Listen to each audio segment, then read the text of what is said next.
আর আমি ডক্টর রেশমি। আজকে আপনাদের সাথে একটি খুবই সাধারণ সমস্যা, কিন্তু অবহেলা করলে এর পরিণতি খুবই ভয়ঙ্কর হতে পারে। এই সাধারণ সমস্যাটা বলতে আমরা যে সমস্যার কথা আজকে আলোচনা করব সেটা হলো সার্ভাইকাল স্পন্ডিলাইটিস বা ঘাড়ের যন্ত্রণা নিয়ে যারা আসে তাদের জন্যে। আমাদের ঘাড়ের হাড়গুলোকে বলা হয় ভার্টিব্রা। বয়স বাড়ার সঙ্গে সঙ্গে বা ভুল ভঙ্গিতে দীর্ঘদিন কাজ করলে এই হাড়গুলো ডিস্কগুলো ক্ষয় হয়ে যায়। এর ফলেই হয় সার্ভাইকাল স্পন্ডিলাইটিস, যেটা খুবই যন্ত্রণাদায়ক হয়ে ওঠে পরবর্তীকালে।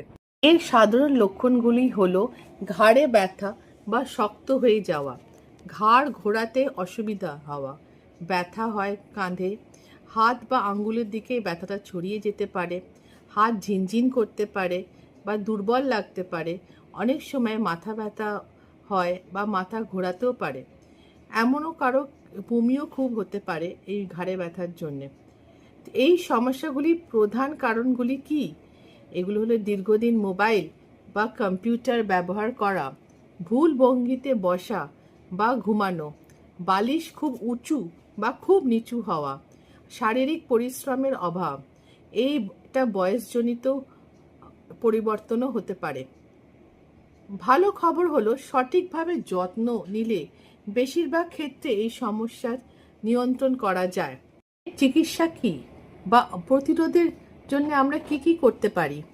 সঠিকভাবে আমাদের বসা ও কাজ করা উচিত, নিয়মিত ঘাড়ের হালকা ব্যায়াম করা উচিত, মোবাইল ব্যবহার কমানো ও চোখের সামনে উচ্চতা ঠিক বজায় রাখতে হবে, উপযুক্ত বালিশ ব্যবহার করা এবং প্রয়োজনে ফিজিওথেরাপি নেওয়া খুবই দরকার।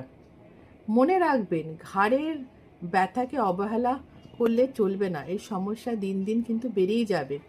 সময় মতো এটা চিকিৎসা করতে হবে এবং ঠিকভাবে এটার জন্য সুস্থভাবে থাকার জন্য ভালোভাবে রোজ ব্যায়াম করতে হবে। কিছু কিছু ব্যায়াম আমি আপনাদেরকে দেখিয়ে দেবো। 1 2 3 4 5 মাথা সোজা। 1 2 3 4 5 1 2 3 4 5 1 2 3 4 5